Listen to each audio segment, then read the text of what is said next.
Railway group D की exam के लिए देखिए ये कंप्लीटली मैंने फोकस किया हुआ है रेलवे ग्रुप डी की एग्जाम के लिए। उसमें गणित के कौन कौन से चैप्टर बहुत ज्यादा इंपॉर्टेंट हैं जिसमें से मैक्सिमम सवाल पूछा जाता है। ये जो मैंने किया हुआ है ये 1996 से अभी तक मेरे पास जो सवाल थे, बहुत सारे किताबों के सवाल को मिलाते हुए हमने 3017 सवालों का एक ग्रुप बनाया। फिर उसे चैप्टर वाइज हमने उसे तोड़ा और उस चैप्टर वाइज में से उन सवालों को, उन चैप्टर्स को लिया जो पहले 12 चैप्टर्स के अंदर आते हैं। मतलब कुल अगर चैप्टर देखा जाए रेलवे ग्रुप डी के लिए तो आप सुन के हैरान हो जाएंगे, वो 28 चैप्टर होते हैं।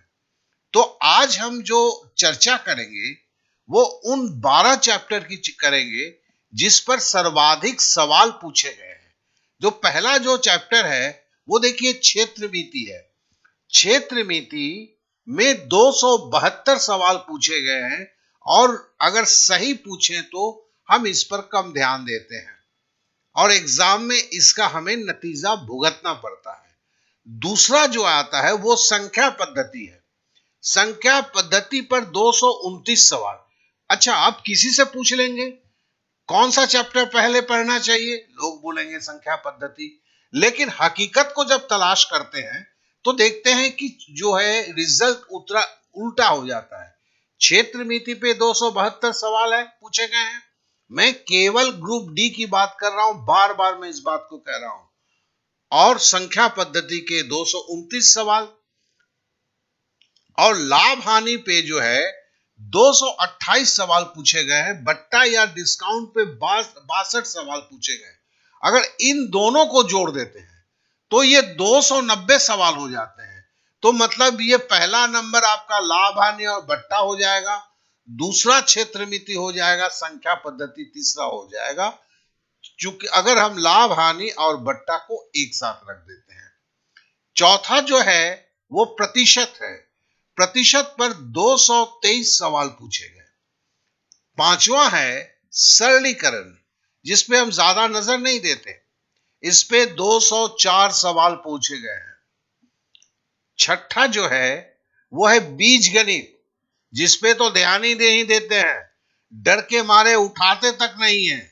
जबकि इसमें दो चार केवल आपको फॉर्मूला याद करने पड़ते हैं और साथ ही साथ थोड़ी सी प्रयास है, क्योंकि इसके पैटर्न जो है सवाल के जो है, मैं फिर से बोल रहा हूं ग्रुप डी की बात कर रहा हूं, तो वो एकदम सहज और सरल होते हैं। तो इसके लिए बीज गणित को नजरअंदाज करना बहुत ही गलत बात होता है। जैसे क्षेत्र मिति में भी देख लीजिए, बहुत ही सहज सरल सवाल आते हैं। केवल कुछ आपको फॉर्मूला को याद करने की जरूरत होता है।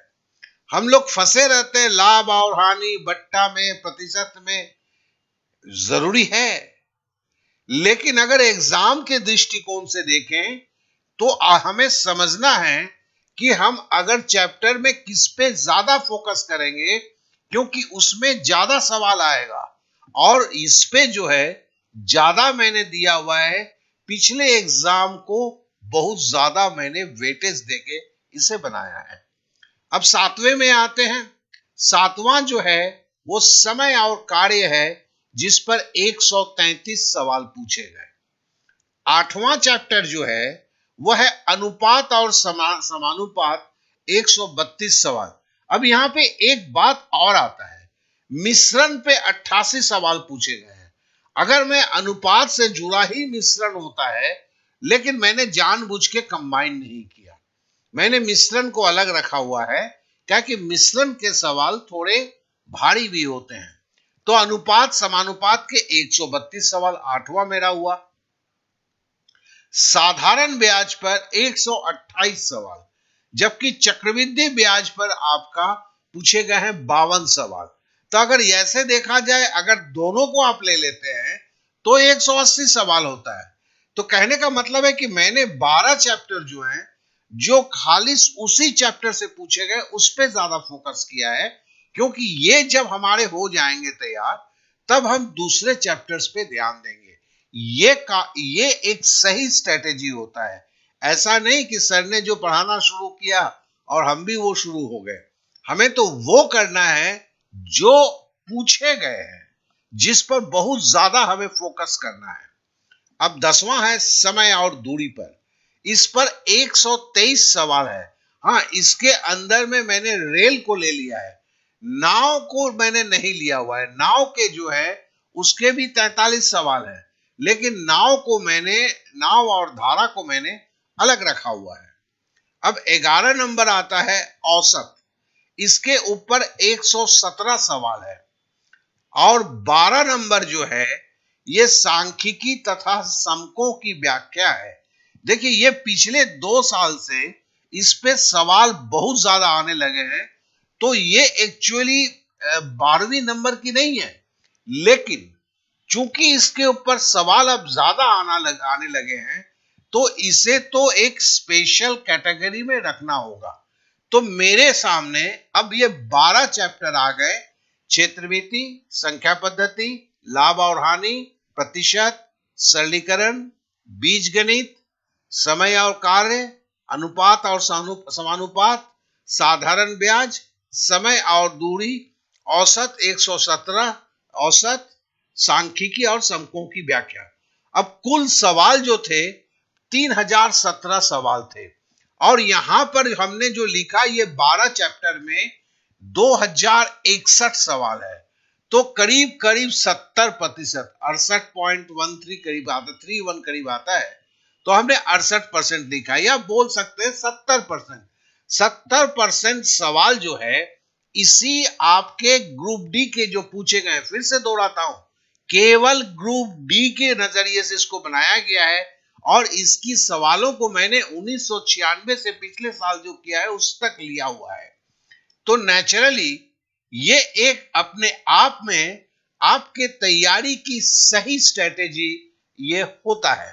तो आप जब भी तैयार करें, इन चैप्टर्स पर ज्यादा ध्यान दें, ये कहने का मतलब है।